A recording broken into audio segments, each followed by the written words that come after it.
Hi, I'm Dave, founder of Halloween Year Round, and today we are talking about the career of one Eli Roth, a member of the so-called Splat Pack from the 2000s.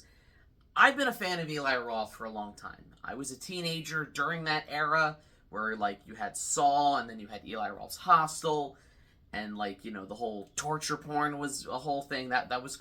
Those were my formative years into horror, where it was all about super violent movies that were just nihilistic in tone, and a whole bunch of American remake of Asian horror movies like The Ring, The Grudge, and 20 more.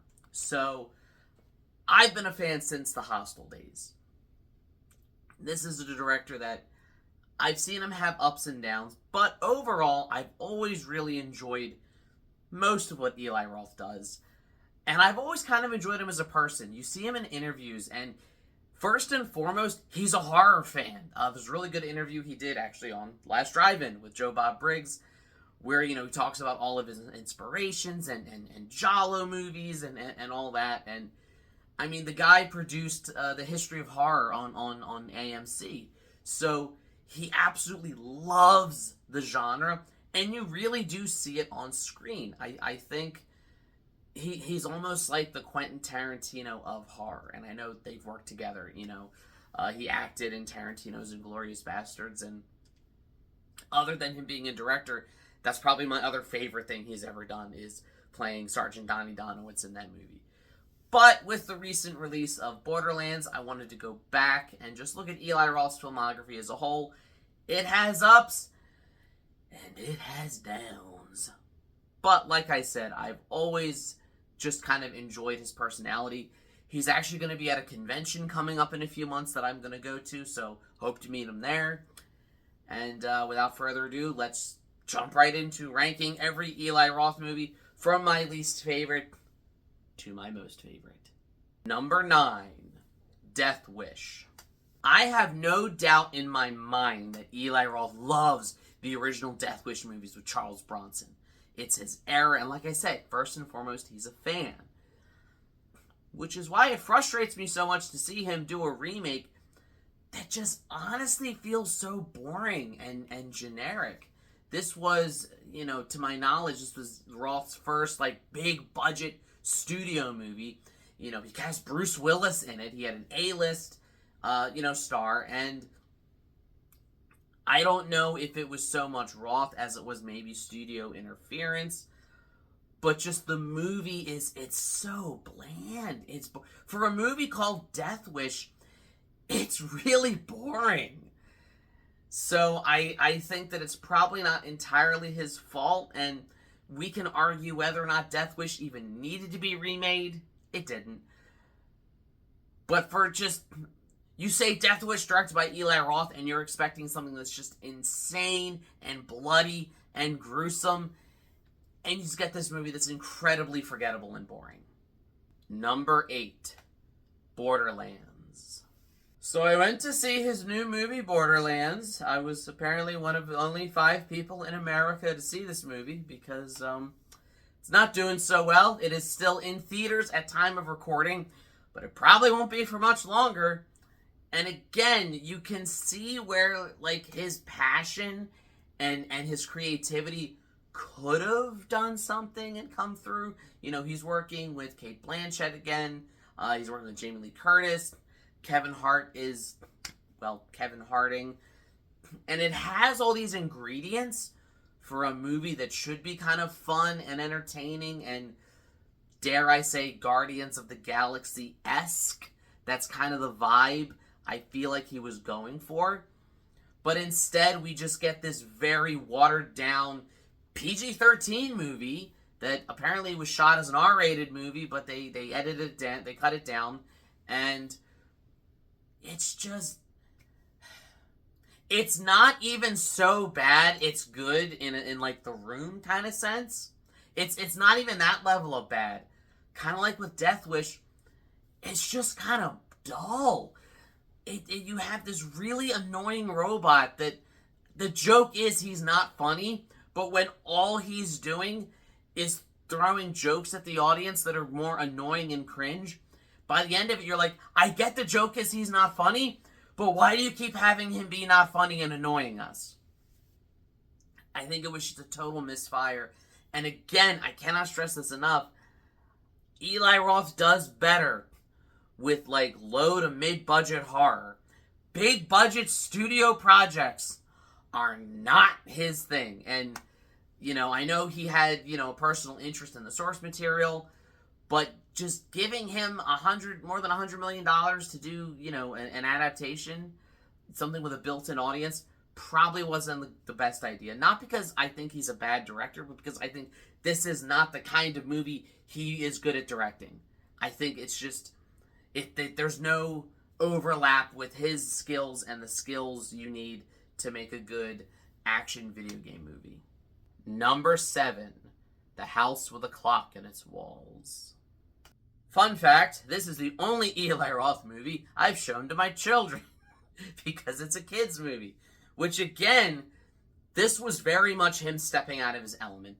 But here, unlike with Borderlands, unlike with Death Wish, I kind of liked him stepping out of his element here. Yes, it's big budget, it's studio, but I love the idea that he was trying to make a horror movie for kids.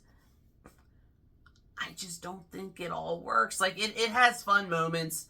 It's Cate Blanchett and Jack Black play well off of each other. I like the whole concept. It's based on a book. It's a cool story. It has some cool visuals.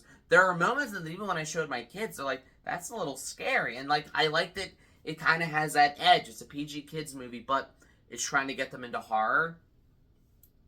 But it had the misfortune of coming out like right around the same time as a Goosebumps movie. And I think the Goosebumps movie kind of took all of its acclaim and popularity, and everyone kind of assumed they were the same thing, especially because Jack Black was in both. And I think that it's not a bad movie. It's okay for what it is, and that's why it kind of sits lower on this list. Number 6, The Green Inferno. Like I said, Roth is first and foremost a horror fan, and Green Inferno is like his homage to Cannibal Holocaust, the way that Interstellar was Christopher Nolan's homage to 2001: A Space Odyssey.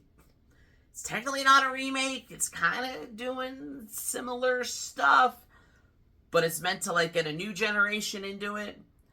And I think whereas I really like Interstellar because it did enough of its own unique different things, my issue with Green Inferno is just it's too similar. It's like, because it's not just a straight up remake, it just feels like it's ripping off Cannibal Holocaust. And it's not as good. Yes, it is cool and ambitious that Roth actually shot in the Amazon with a real, you know, uncontacted tribe. And that, you know, he had that devotion to realism. That's cool. And it has moments in it I really, really like. The way that it kind of explores the idea of, like, voluntourism as exploitation, I think is a really interesting theme and conversation to be had. I just think that it borrows a little too heavily from its source material. And because it's not just a straight-up remake and it's an homage, like, at a certain point when we keep saying homage, it's just a ripoff. It's just this is your version of that movie. So that's why this one kind of, like, I enjoy parts of it. I would even go as far as say I kind of like it, but it's all right. Number 5, Knock Knock. Speaking of Eli Roth movies that are basically just remakes, but without saying they're remakes, a lot of people really don't like this movie. And I think the reason is its subject material is too dark and its tone too comedic. And I think a lot of people don't like when those things mesh well. They're like, am I supposed to be disturbed or am I supposed to be laughing? I, an Eli Roth fan, understand I'm supposed to be doing both. I'm laughing while I'm disturbed. And that's kind of the point. And that's kind of what I love about this movie. I love that, yes, it is disturbing. Yes, it has some very heavy subject matter. Yes, you know, they're murdering people. There's things in it that are very inappropriate. But there's just this dark sense of humor about the whole thing that I love. That I think it's not the characters nor the movie are taking themselves too seriously. And I love seeing Keanu Reeves go full Nicolas Cage. You're gonna kill me. You're gonna fucking kill me. Why? Why? Because I fucked you? You fucked me. And kind of when I first saw this movie, my takeaway from it was, this is Keanu Reeves doing Nicolas Cage, and I kind of love it. No, not everything from the plot adds up. Like at the end, they're like, oh, we were just kidding. You know, we weren't actually going to kill you. You killed that other guy. What about him? Yes, I know. And that was my primary issue with it when it came out, was that logical fallacy. But this is a movie that I do enjoy. It's fun. It's dark. It's sort of, it's taking my dark side and my funny side and putting them together. And while most audiences seemed to not like that, I did. Number 4, Hostel. I think this movie's a lot more than people give it credit for. Kind of like with the original Saw, everyone's just like, oh, it's just torture porn. And, like, on the surface, yes. But there's so much more to it than that. I think that whether intentionally or not, Hostel perfectly captures the sort of uneasiness and anxiety of Americans traveling abroad in a paranoid post 9/11 world, where a lot of other countries didn't like Americans at that time. I had a teacher friend of mine from when I used to be a teacher who said he was traveling, this was like 2004, 2005, right around the time, this movie was coming out. And I think he said he was in Spain, and there were like people in Spain who were like, oh, you're American, it's your, basically they were mad at him for like the war on terror and like the invasion of Iraq. And he's like, I didn't do that. And they're like, well, your president did. And he was like, I didn't vote for him. And it's like, there was that kind of sentiment and that feeling where, coupled with those attacks, that the whole torture porn era was a response to just this unprovoked, nihilistic, extreme violence that we saw playing out on the news and on television. You had terrorist attacks. You had people being tortured at the, Abu Ghraib prison. You had all these things happening, all these atrocities, and these movies were our way to process it, and I think Hostel did a really good job of doing that. I think that it takes all, yes, it plays into certain stereotypes, which Eli Roth did apologize for, but I think it flips them kind of on their side in the second half of the movie, where, to quote James A. Janice of Dead Meat, the movie almost dares the audience to be complicit in this. And that's a cool, bold, daring idea, and I'm always going to love Hostel for that. Number 3, Cabin Fever. It's the movie that launched his career. It's been over 25 years, and still to this day, this movie makes me itchy.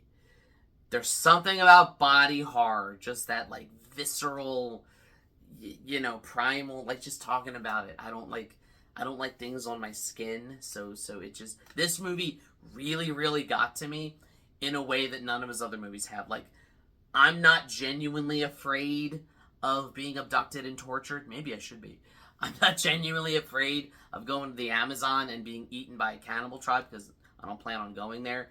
And like a lot of things in his movies, I'm not genuinely afraid of happening. People are like, oh, well, I would never be in that situation. Not this one. Not Cabin Fever. Anytime I get like a little, like if I get a scrape that turns into a scab, I'm always like, oh, what's it gonna turn? Like, I've always just been very, I don't even know what the word is. I've always been skeeved out by like stuff on my skin. It's why body horror, I think, affects me so much, and anything with like wounds or it really messes with me. So it's why just seeing all that and knowing that it's portrayed in a frighteningly realistic manner.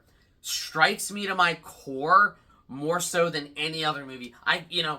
All these years later, I did rewatch it for this list, but like I couldn't have told you anything about the characters. I couldn't those details are superficial compared to how much this movie's horror affected me. And it was almost number one, and the only reason it's not number one is because we'll get to the first two. Number two, Thanksgiving. I had been waiting for this movie since the fake trailer in Grindhouse. And then when we finally got it, when I first saw the trailers and I first heard kind of like the early buzz about it, I forget who it was. Someone, I think on Twitter, said, this Thanksgiving feels less like the 70s Grindhouse movie promised in that fake trailer, and it feels more like the 2010s remake of that 70s Grindhouse trailer, we got in Grindhouse. And I went into it kind of expecting to not like it for that reason. Out of all of it, not counting like Borderlands or House of the Clock or Death Wish, this is the only one that I think feels the most mainstream of his horror movies. It certainly has a decent budget for his, horror movies. It's a straight up slasher. It borrows a little too heavily from Scream at times. But the reason why it's at number two is I feel like Thanksgiving is the culmination of everything Roth had been building to in his career. If Cabin Fever and Hostel were what kind of started it, Thanksgiving was what solidified it as him taking his off-brand of dark humor and visceral gore and grotesquerie, but blending that with almost mainstream. And I think Thanksgiving perfectly walks that line right down the middle, that it's not so over the top that mainstream audiences are horrified and want to look away and want to walk out of the theater like they wouldn't say Hostel or Green Inferno or anything like that. But it has enough that it doesn't feel watered down. So it's a movie, I've watched it like 5 times, and I couldn't, when I was doing this list, I'm like, is this really going to be like number 2? Yeah, it is. And the more times I watched it, the more confident I was with its choice at number 2. But there is still one Eli Roth movie I like better than this one, better than all the other ones. If you're counting down and you're crossing them off your list, you already know which one it is. But number 1, Hostel 2. I know what you're thinking, and hear me out. Hear me out. Dave, how can you have Hostel 2? That's the sequel as your number 1. How can you have 2 other movies in between Hostel 2 and Hostel 1? Well, allow me to explain. Hostel is that gory, visceral, response to nihilism in the post 9/11 era. Yes, it does all that. Hostel walks so that Hostel 2 can run. Hostel 2 takes every criticism, every admitted flaw with the first Hostel and twists it and subverts those expectations. I love the parallels that, we already know what it's like to watch people get tortured. We saw that already. I love the parallel storylines of the 3 girls coming to Bratislava and the businessmen coming there to torture. And you kind of see both of them engaging and interacting and prepping for, one of them knows what's going to happen, one of them doesn't. I love the way it shows the window into that world. And this movie contains what is one of the most disturbing scenes I've ever seen in a movie ever. And it's not even a scene of gore. It's the scene where they make copies of the girls' passports and they upload them to their site, and there's that online auction. And you see all these people from all around the world. You see a guy on a golf course on his phone. You see a guy in a boardroom meeting. You see this guy getting ice cream with his granddaughter, but on his phone. And they're all bidding to torture these people. And the reason why this scene stuck with me so long, and this scene alone, I mean, I love the movie, but this scene alone is what propels it up to number one, is the realization that the monster isn't some large, hairy creature with fangs. The monster, unlike what the first movie was accused of, the monster is not even some xenophobic portrayal of Eastern Europeans. The monster is all around us, because it's not, yes, the people who live in Bratislava at this hostel are complicit in it, but the people bidding, the demand for this service to even exist are all these people around us.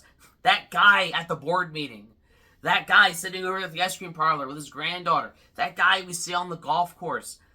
It was the realization that these monsters are among us. It's like that scene in Unbreakable when David Dunn is walking around and he's getting these visions of like all these terrible things that these people have done, and that's just from a random survey at the train station. It's the realization that every day we go out in public, you look around, any one of those people could be a monster and we have no way of knowing. And that rocked me to my core. But hey, this is just my list. These are just my rankings. These are just my opinions. I would love to hear yours. Please let me know in the comments, which Eli Roth movies do you really like? Which ones do you not like? What are your rankings? What am I wrong about? I always welcome an argument in the comments. Like, share, subscribe, all the YouTube stuff. If you don't, you may end up being bid on by those guys at ice cream parlors and boardroom meetings and golf courses. And as always, every day is Halloween.